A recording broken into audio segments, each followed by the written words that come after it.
Le nouveau Koleos. Nous l'avons découvert il y a quelques mois lors du mondial de l'automobile. Enfin, nous, mais pas vous, car Renault avait décidé de ne pas l'exposer pendant les journées publiques. C'est dommage.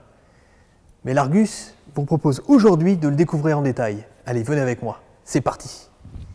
L'ancien Koleos, c'était ça, un crossover au style fade qui n'a pas rencontré un vif succès en Europe. Le nouveau Koleos, c'est ça n'a plus rien à voir. Déjà, c'est un vrai SUV au style nettement plus avantageux. Si vous appréciez le design des nouvelles Mégane ou de la Talisman, alors il devrait vous plaire, car le style s'en inspire beaucoup. On retrouve sensiblement la même face avant, avec ses grandes calandres, mais surtout ses optiques, dont les feux en forme de crochet descendent le long du bouclier. Et à l'arrière, les mêmes feux qui s'étirent sur toute la largeur du haillon.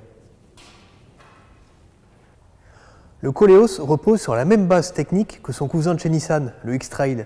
Comme lui, il sera proposé en version 2 ou 4 roues motrices. Nous voici à bord du Koleos. Et là aussi, vous pourrez en remarquer que le style est assez proche des Mégane et Talisman. On retrouve pratiquement la même planche de bord avec un écran tactile en position verticale, des compteurs digitaux et personnalisables et les mêmes commandes de climatisation. La qualité est vraiment au top.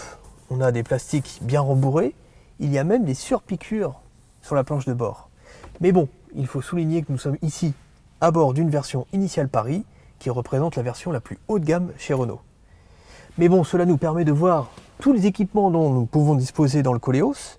On a par exemple une caméra de recul, un système Bose très efficace, mais également des sièges chauffants et ventilés.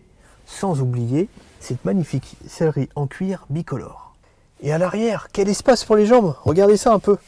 En plus, la banquette est confortable et elle peut même être chauffante. Par contre, il y a une chose qui risque de ne pas plaire aux familles nombreuses, car dans le Koleos, il n'y a que 5 places et il n'est pas prévu de version à 7 places comme dans le Nissan X-Trail ou le futur Peugeot 5008. Mais pourquoi alors? Eh bien, tout simplement pour éviter la concurrence interne. Car chez Renault, le Scénic et l'Espace proposent déjà des versions à 7 places. Mais bon, il y a quand même un point positif. Venez voir avec moi. Ce que le Koleos perd en nombre de passagers et le gagne en volume de chargement. Hop. Regardez un peu. Renault annonce un volume de 624 litres. C'est quand même pas mal. Et la modularité n'a pas été oubliée. Regardez, grâce à ces tirettes, hop, vous pouvez rabattre la banquette arrière et obtenir un plancher plat. Ça, c'est quand même bien pratique pour charger des objets longs ou encombrants. Il va falloir se montrer encore un peu patient avant de passer commande.